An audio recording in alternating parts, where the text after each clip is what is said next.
the chase and the hunt, and I set the pace when I'm running. I always take what I want and I always give it 100. Don't need a bank, no I'm funded. Play the game like it's nothing. I'm always thankful for something. Don't take for granted, stay humble. Now wake up! Hey, and welcome to the fourth devlog of Time is the Essence, or where you have to race the clock to complete various objectives, like shooting targets, completing puzzles, or killing basic enemies and bosses. The twist being that time is your currency. Well, not yet, but it will be. You'll consume it to buy weapons and upgrades or use your abilities, because old school cooldowns are so overrated. I started the month of May determined to make some good progress on the abilities I want the player to be able to use in-game. No Indie FPS game would be complete without a wall run mechanic, and that's exactly what I started work on first. I posted my progress on the Toctic and got asked if this is Titanfall, or Karlson. Titanfall not so much, but Karlson I can kinda see.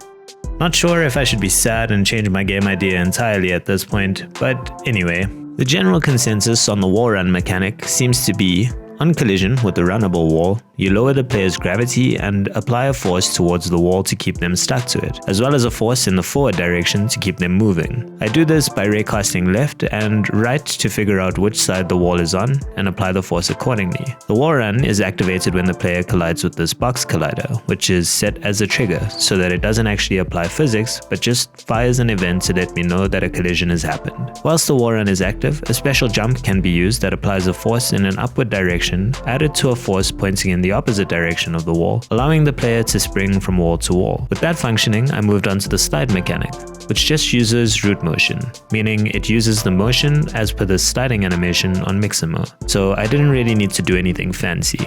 Similar to the wall run though, the slide ability is activated when the player comes into contact with this box collider, which is also set up as a trigger. I extended it a bit further out though so that the slide starts when you're slightly further away from the object that you need to slide under. I made this ability activate automatically. Would you rather press a button though at this point?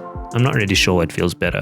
I'm using the ultimate character controller, so I scripted these as abilities that inherit from the larger ability system, which is built into the controller. This makes it easy for me to activate them whenever I need to use them. Naturally, with some abilities in place, one would think the logical thing to do would be to move on to some level design to test them out in a larger, more practical environment, right?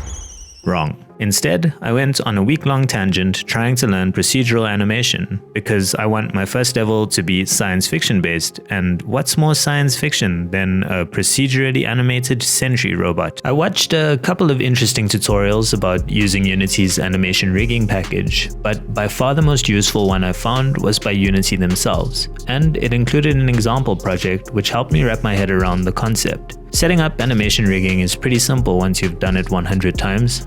You need the animation rigging package from Unity, then you add a bone renderer and a rig which lets you add a couple of different rigging components. I was interested in the 2-bone IK constraint, which is what one would use for procedural walk animations. How you use this is you give it the end of the bone chain as one constraint, the joint of the 2 bones as the second constraint, and the start of the bone chain as the last constraint.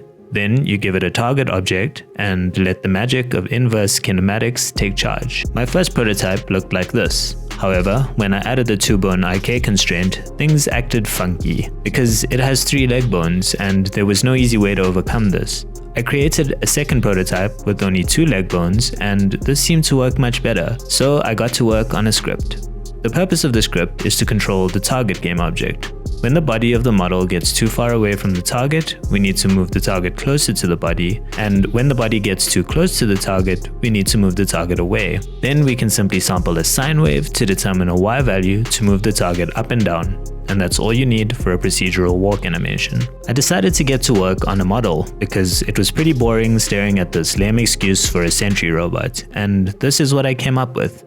I know, it still has 3 leg bones because I was convinced I could overcome the 2-bone IK constraint issue, which I did. Sort of. So I could get the upper part of the leg to move as expected by adding a second 2-bone IK constraint starting from where the first one ended. I did however have to conclude that this kind of robot is not suited to procedural animation because the rotation throws everything out of whack, and it would make much more sense to just use a model with only 2 leg bones. I did however end up spending a day packaging and releasing the Sentry robot as a free asset to the asset store, which you can find linked down below. Go on, prove me wrong, and make this into a usable, procedurally animated model. I capped off the month by finally getting to some level design. I wanted the first level to teach the player how to play the game without having to give them instructions. I used ProBuilder to put this level in place and set up some targets to shoot at. I wanted to get a good sense of the size of the models that I would need to create. I think using ProBuilder as the foundation for this will be really useful when I start creating the actual art I want to use in-game. I've watched some useful videos on the GDC YouTube channel recently, which gave me some good insight into what you should look out for when creating kits for level design. Simple things such as setting the origin points of your modular models to the bottom corner so that you can input simple numbers divisible by 2 when placing your modules will be very useful as I start to create these kits. For now though, enjoy this playthrough of my first level prototype, and I'll catch you on the next one.